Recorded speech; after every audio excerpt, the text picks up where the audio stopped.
ঢাকার দোহার পৌরসভার ২০২৪-২৫ অর্থবছরের প্রস্তাবিত বাজেট ঘোষণা করা হয়েছে। বুধবার দুপুরে দোহার পৌর মিলনায়তনে ৫৭,১৫,১৫,৮৬৬ টাকার প্রস্তাবিত বাজেট ঘোষণা করা হয়।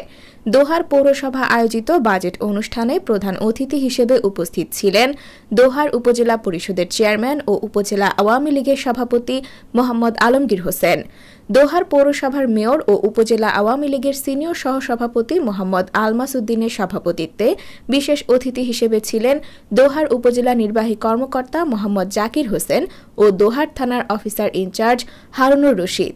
উপস্থিত ছিলেন দোহার পৌরসভার নির্বাহী প্রকৌশলী এম মামুন আর রশিদ, পৌর নির্বাহী কর্মকর্তা নাসরিন জাহান, হিসাবরক্ষক কর্মকর্তা মোহাম্মদ লুৎফর রহমান, মোহাম্মদ আনোয়ার হোসেন, পৌরসভা আওয়ামী লীগের আহ্বায়ক সাজ্জাদ হোসেন সুরুজ, যুগ্ম আহ্বায়ক দেলোয়ার হোসেন মাঝি, উপজেলা যুবলীগের সভাপতি মোহাম্মদ আলমাস উদ্দিন, পৌরসভা কাউন্সিলর আব্দুস সালাম শুকুর, জাহিদ ব্যাপারী, মোহাম্মদ আলমগীর মুবিন, হুমায়ুন কবির, শওকত হোসেন, উদয় হোসেন, পাভেল মাহমুদ নিজাম, ওয়াসিম চোকদার, ইসরাত জাহান বনানী সহ পৌরসভার কর্মকর্তা কর্মচারী ও বিভিন্ন গণমাধ্যম কর্মীরা।